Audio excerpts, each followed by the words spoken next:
A tarde parecia absolutamente comum no pequeno escritório de produção, até que uma notificação inesperada começou a circular entre alguns funcionários que ainda permaneciam trabalhando. Era um áudio de pouco mais de 20 segundos, curto demais para ser ignorado, longo o suficiente para acender alarmes silenciosos. Nele, a voz feminina soava trêmula, respirando rápido, como se estivesse falando às pressas.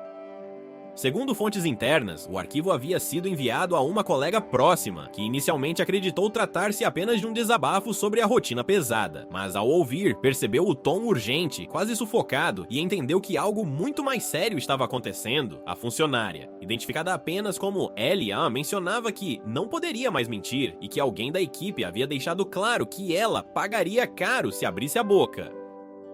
O áudio, que agora se espalhava discretamente nos bastidores, revelava um ambiente de tensão crescente havia semanas. Pessoas descreviam reuniões fechadas, portas trancadas, olhares desconfiados e até celulares confiscados antes de certas conversas. A rotina aparentemente perfeita do projeto começava a rachar, e as primeiras fissuras surgiam justamente através de quem sempre se manteve em silêncio: Ellie, que durante meses foi considerada uma das funcionárias mais discretas e eficientes, passou a demonstrar nervosismo visível.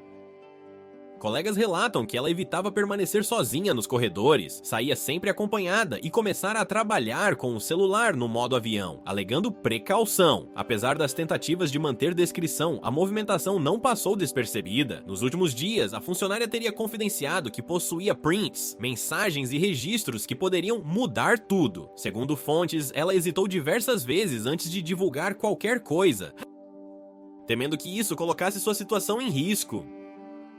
No entanto, após algumas atitudes suspeitas de certos membros da equipe, ela decidiu que não poderia mais recuar. A frase final do áudio é a que mais chamou a atenção de quem teve acesso: "Se acontecer alguma coisa comigo, vocês já sabem o porquê." O silêncio que se seguiu após essa frase ecoou entre os poucos que o ouviram, criando uma sensação coletiva de alerta. Agora, com os primeiros prints começando a circular discretamente e relatos de que Ellie estaria sendo pressionada ao apagar tudo, a história ganhou uma gravidade que nenhum dos envolvidos poderia mais controlar. O ambiente, antes protegido por aparências impecáveis, estava prestes a se tornar o centro de uma das maiores crises internas que o projeto já enfrentou. Os prints que começaram a circular eram, à primeira vista, apenas capturas de conversa comuns. Mensagens rápidas enviadas no intervalo de um compromisso e outro, mas para quem conhecia a rotina da equipe, cada linha carregava um peso muito maior do que aparentava. A funcionária Ellie havia guardado minuciosamente diálogos que mostravam não só pressão psicológica, como também tentativas explícitas de manipulação. As primeiras imagens revelavam conversas curtas e diretas, onde ela informava não se sentir confortável com determinadas instruções recebidas. Em resposta, vinham frases que, segundo especialistas consultados, tinham forte tom de intimidação. Palavras como "cuidado", "não complica as coisas", "sabe como funciona aqui", apareciam repetidamente, criando um padrão difícil de ignorar. Um dos prints mais comentados envolvia uma mensagem enviada tarde da noite. Nele, Ellie escrevia: "Eu não posso mentir por você, isso vai dar problema." A resposta, enviada poucos minutos depois, era objetiva demais para ser interpretada como casual. "Já te avisei. Faz o que te pedi." Esse diálogo, em particular, deixou os colegas em estado de alerta. Não era apenas uma exigência de trabalho, era o que parecia ser uma ordem acompanhada de ameaça implícita. Pessoas próximas à funcionária afirmam que naquela noite ela chegou a ligar para uma amiga pedindo para dormir fora de casa porque estava com medo real de represálias. Com o passar das horas, novos prints surgiram, todos enviados por Ellie a uma pessoa de confiança. Como forma de proteção, a funcionária dizia que precisava ter provas caso algo saísse do controle. Essa atitude reforçou a percepção de que ela já não acreditava que os canais internos da equipe poderiam ajudá-la. Em outro trecho, Ellie recebia uma mensagem questionando por que ela havia mencionado determinados acontecimentos para outros funcionários.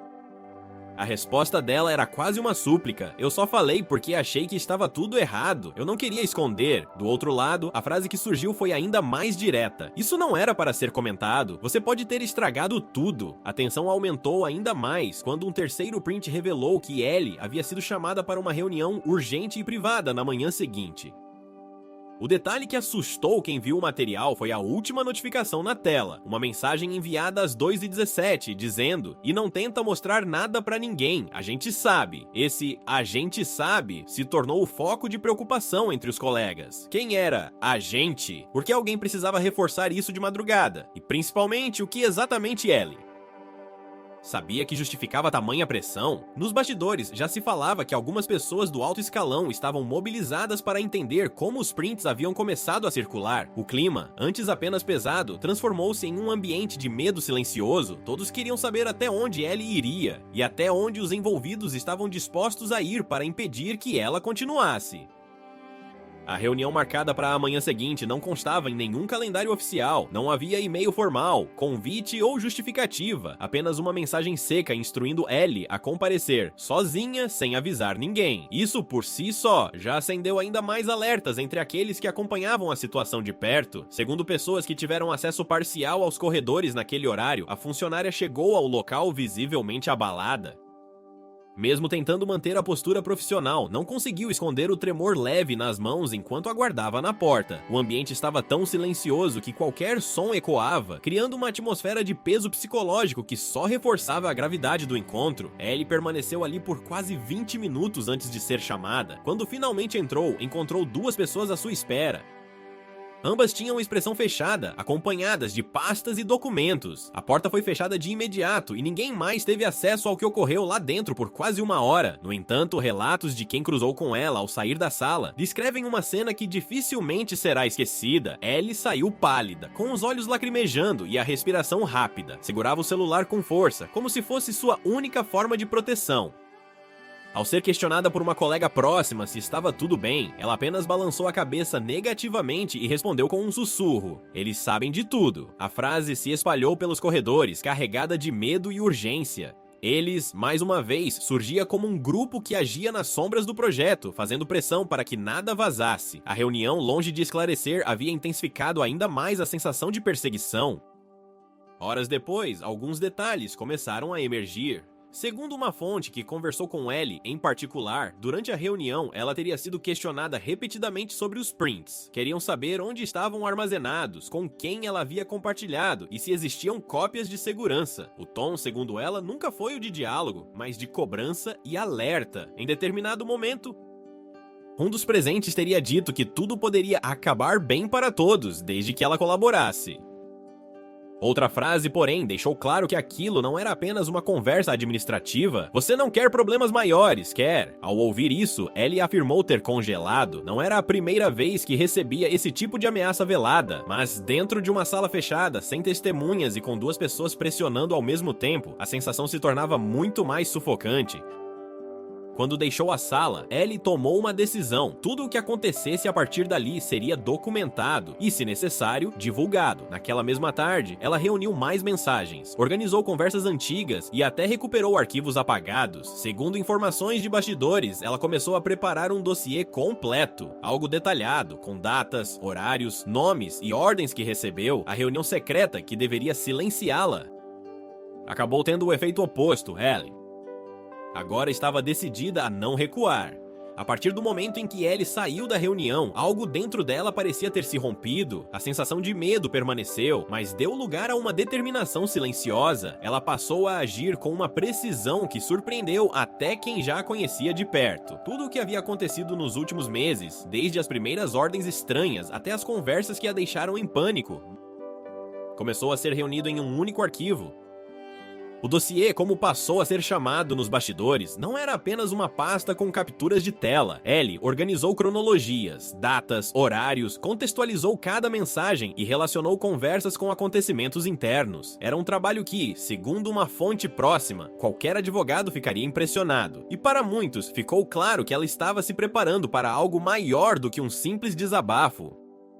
A cada novo item que adicionava, mais evidente se tornava o padrão de conduta adotado pela pessoa que vinha pressionando Ellie. A linguagem usada nas conversas revelava controle, manipulação, estratégias repetidas para deixá-la insegura e submissa. Frases como "você está complicando tudo" e "não faça a gente ir atrás disso do jeito difícil" surgiam em diferentes contextos, mas sempre com a mesma intenção: Além das mensagens, o dossiê incluía trechos de áudios, fotos de reuniões improvisadas e até registros de horários em que ela foi chamada para conversar fora do expediente. Tudo isso reforçava a suspeita de que havia uma tentativa clara de encobrir algo muito maior. Os colegas mais próximos começaram a notar movimentos atípicos. Ellie passou a guardar o notebook na mochila ao invés de deixá-lo na mesa. Chegava mais cedo, saía mais tarde e não aceitava mais caronas de ninguém. Em um dos dias, comentaram que ela ficou quase 1 hora trancada na copa, revisando arquivos e conferindo detalhes. Era visível que ela queria garantir que nada fosse perdido ou manipulado. O rumor sobre o dossiê inevitavelmente chegou aos ouvidos de quem não deveria saber, e foi aí que a situação, que já era tensa, subiu de nível. Pessoas do alto escalão começaram a circular com mais frequência pelos corredores, fazendo perguntas indiretas e observando movimentos com atenção exagerada. O clima de vigilância ficou tão evidente que até funcionários não envolvidos perceberam a mudança. Ellie sabia que, quanto mais o dossiê ganhava corpo, mais perigosa sua posição se tornava. Em uma conversa com uma amiga de confiança, ela admitiu estar no limite, mas enfatizou que não poderia voltar atrás. Se eu parar agora, eles vão dizer que nunca aconteceu. Não posso deixar isso acontecer de novo, teria afirmado. O dossiê já não era apenas um conjunto de provas, era um mecanismo de defesa, sua única garantia de que, caso algo saísse do controle, ela teria como se proteger. E conforme mais detalhes vinham à tona, ficava claro que aquilo tudo poderia comprometer pessoas que jamais imaginariam ser expostas. A pergunta que pairava no ar era inevitável. O que exatamente Ellie descobriu que justificava tamanho desespero de quem tentava silenciá-la? Até então, todas as intimidações que Ellie havia recebido eram veladas, encobertas por frases dúbias ou por aquele tom frio que só quem já viveu pressão psicológica reconhece. Mas a situação mudou radicalmente numa noite de sexta-feira, quando ela recebeu a mensagem que mudaria completamente sua percepção de risco.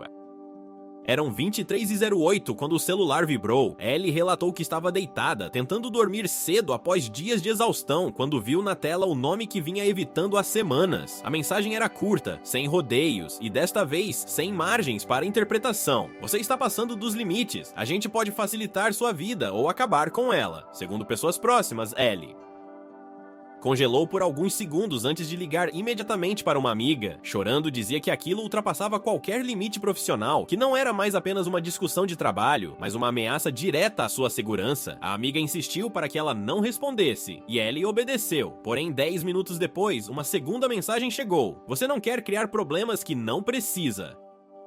Seja inteligente. O detalhe que mais assustou Ellie não foi o conteúdo, mas o fato de que o remetente parecia saber exatamente em que momento ela estava sozinha em casa. A funcionária passou o resto da noite acordada. ênfase em detalhes que antes talvez não tivessem importância passaram a aparecer sinais de vigilância, movimentos no corredor do prédio, uma moto que passou 2 vezes na rua, o silêncio incomum na vizinhança.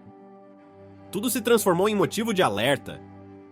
Ellie chegou a fechar as cortinas e desligar as luzes, temendo que alguém estivesse observando de longe. Quando amanheceu, ela tomou uma decisão que mudaria os rumos da história. Contou tudo a um colega de confiança, alguém que já desconfiava da situação, mas não tinha noção da gravidade. Ao ouvir as mensagens, esse colega ficou em choque, repetiu várias vezes que aquilo não poderia continuar e que era preciso registrar tudo oficialmente. Buscar ajuda, envolver alguém de fora. Mas Ellie hesitava. O medo ainda era maior do que o impulso de denunciar. Ela dizia que se desse o primeiro passo, o grupo que tentava silenciá-la agiria mais rápido. Tinha medo de que algo acontecesse antes de conseguir se proteger de fato. O colega, no entanto, insistiu que ela criasse mais cópias do dossiê. Disse que a melhor defesa era garantir que, caso algo acontecesse com ela, nada poderia ser apagado. Seguindo o conselho, Ellie enviou arquivos para 2 e-mails diferentes, salvou cópias em um pendrive e até imprimiu algumas páginas com detalhes mais sensíveis. A existência dessas cópias começou a circular discretamente, e foi aí que o clima ficou ainda mais tenso. Pessoas que antes apenas observavam agora se mostravam inquietas. Perguntas repetidas começaram a surgir nos corredores. Você viu ela hoje? Ela falou alguma coisa? Ela comentou sobre as mensagens? A sensação geral era de que algo estava prestes a explodir, e pela primeira vez, a ameaça não era apenas um rumor, era real, explícita, e deixava claro que os envolvidos estavam dispostos a ir mais longe do que todos imaginavam. Na segunda-feira seguinte, Ellie tentou retomar a rotina como se nada tivesse acontecido. Chegou cedo, evitou interações e manteve o olhar fixo no chão enquanto atravessava o prédio. Porém, bastou o primeiro intervalo do dia para perceber que algo estava diferente. Havia olhares demais sobre ela, conversas interrompidas quando passava e uma sensação constante de que alguém estava calculando cada passo seu. O episódio decisivo ocorreu no final da tarde. Ao sair, Ellie notou um carro parado no fundo do estacionamento, um veículo que ela nunca tinha visto ali antes. As janelas eram escuras demais e o motor estava ligado, mas sem placa visível na frente, o que chamou ainda mais atenção. Ela tentou ignorar, caminhando em direção ao próprio carro, mas, ao destravar a porta, ouviu o veículo desconhecido acelerar lentamente em sua direção, não rápido o suficiente para parecer uma ameaça explícita, mas devagar o bastante para causar desconforto profundo. Era como se estivesse sendo observado, analisado. Ellie entrou no carro rapidamente, trancou as portas e permaneceu imóvel. O veículo misterioso avançou alguns metros, parou, acendeu os faróis por alguns segundos e depois recuou suavemente até a sombra onde estava antes. Para qualquer outra pessoa, talvez fosse coincidência. Para alguém que recebia ameaças há semanas, era um aviso claro. A funcionária respirou fundo e ligou o carro. Mas antes de sair, enviou um áudio curto para o colega de confiança. Tem alguém me seguindo. Esse carro não estava aqui antes. A voz dela tremia e o som da respiração acelerada deixava evidente o nível de pânico. Ao chegar em casa, Ellie percebeu outra coisa estranha. A porta do apartamento estava completamente fechada, mas o tapete havia sido movido alguns centímetros. Detalhe que ela sempre mantinha alinhado. Não havia sinais de invasão visíveis. Mas a sensação de que alguém esteve ali foi suficiente para deixá-la em estado de alerta absoluto. Nos bastidores, o rumor de que ela estava sendo vigiada ganhou força. Colegas começaram a se perguntar se o grupo pressionando Ellie tinha alcançado um nível de organização maior do que qualquer um imaginava. O medo agora não era apenas de retaliação profissional, mas de que a situação pudesse escalar para algo muito mais sério. No dia seguinte, Ellie tomou a decisão de mudar sua rota de ida ao trabalho. Passou a usar caminhos alternativos, evitando ruas conhecidas e horários fixos. Também começou a deixar o celular em modo avião sempre que estivesse em movimento, temendo algum tipo de rastreamento. O colega que sabia de tudo insistiu para que ela não ficasse sozinha, mas a funcionária afirmava que envolver outras pessoas só aumentaria o risco. Ainda assim, ela deu um passo importante naquela noite. Enviou uma versão atualizada do dossiê para mais 2 pessoas de sua confiança, com a orientação de que guardassem tudo em segredo absoluto. A impressão entre todos que acompanhavam a situação era a mesma. Algo invisível pairava no ar, como se uma ação estivesse sendo planejada, e o silêncio das últimas horas, o silêncio de quem antes ameaçava e agora não dizia nada, estava longe de significar tranquilidade. Era, na verdade, o indício mais claro de que algo maior estava a caminho. O silêncio que vinha dos envolvidos não significava recuo, muito pelo contrário, era apenas a preparação para o próximo movimento, e ele veio de forma inesperada. Na manhã de quarta-feira, um dos colegas de Ellie entrou na sala segurando o celular com expressão chocada. Ele mal conseguiu formular palavras ao mostrar a tela para ela. Um trecho dos prints havia vazado.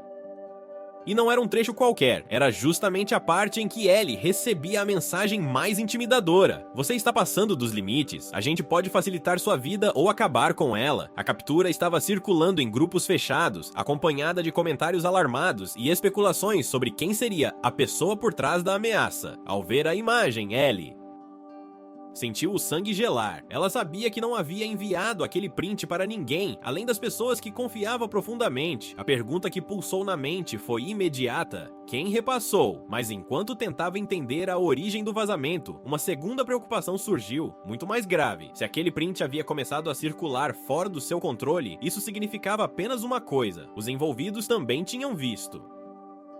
E agora sabiam que ela não estava mais agindo sozinha. O grupo que tentava silenciá-la reagiu rápido. Em menos de 2 horas, 3 pessoas a chamaram para conversas rápidas, todas com o mesmo discurso: preocupação, tentativa de minimizar o conteúdo, insistência em dizer que tudo não passava de interpretação equivocada. Mas Ellie reconhecia o tom. Era a mesma tentativa de desestabilizá-la, agora disfarçada de preocupação institucional.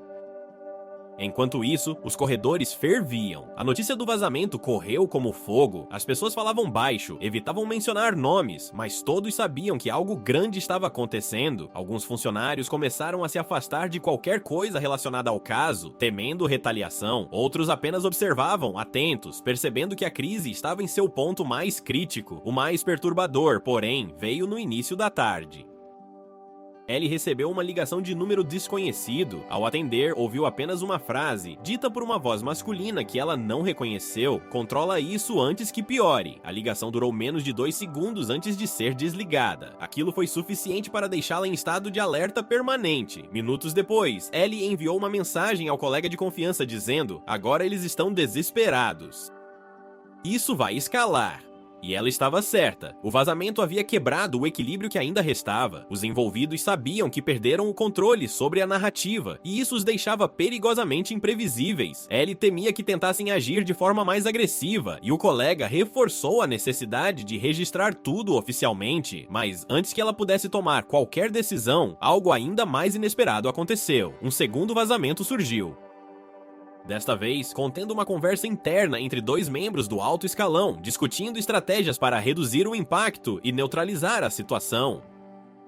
Essa nova informação começou a circular entre funcionários que antes não estavam tão envolvidos, transformando a tensão interna em uma crise irreversível. Agora já não era apenas o relato de Ellie contra a palavra de outra pessoa. Havia conversas de dentro, entre os superiores, confirmando que algo estava sendo encoberto. O jogo mudou naquele dia, e pela primeira vez não era apenas Ellie que corria risco. Todo o projeto começava a ruir sob o peso das denúncias e sob o medo de que algo ainda maior viesse à tona. O segundo vazamento, aquele que envolvia diretamente membros do alto escalão, foi o ponto de ruptura definitiva. Não era mais possível controlar o fluxo de informações dentro da equipe. O conteúdo saiu dos corredores discretos e começou a alcançar pessoas que jamais deveriam ter acesso àquilo.